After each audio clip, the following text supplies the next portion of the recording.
We're trying to go live on YouTube, but apparently this video might default to private after recording because I don't have 1,000 subscribers. So if that's the case, I'll record it on my Facebook page.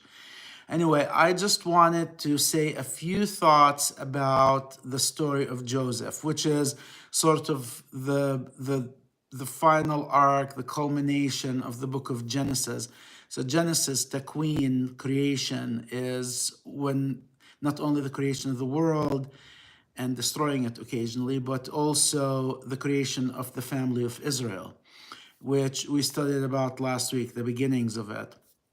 But the story of Joseph is very important because, as we know, Joseph is the one who will save the family of Israel from destruction. He's the key figure, a main key figure in the book of Genesis. But the thought I'm sharing here was spurred by something I read this morning about the dynamic between Joseph and his brothers. And it's, if we read the story in its surface, it's easy to say his brothers envied him. But what we can't do is just read it, have a surface reading of it like that, because this relationship is the product of a family dynamic that started long before Joseph. It started with the mothers, with mainly Rachel and Leah, but also we have Zilpah and Bilhah in the mix. And I talked about that dynamic in the video about that part of the story, the childbearing wars.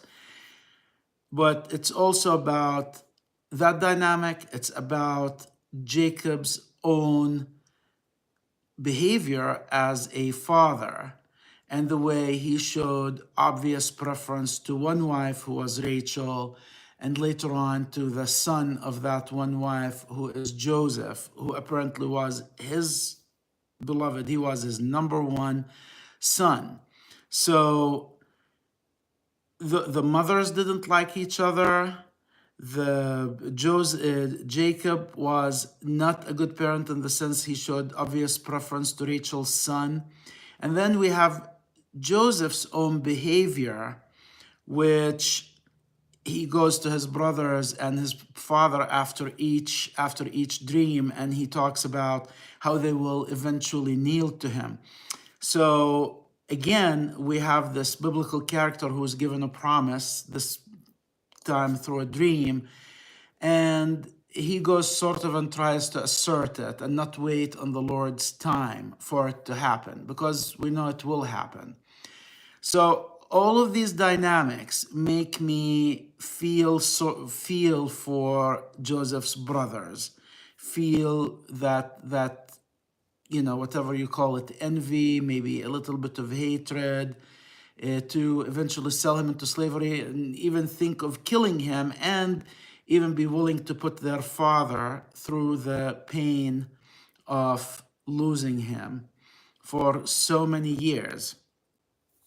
So Joseph eventually grows up. We'll see that part of the story in Egypt. Anyway, I just wanted to share these few thoughts at the beginning of the week as we prep to read and study the story. It's very important not to have a surface reading. It's very important to remember everything that happened before so that we can understand the present.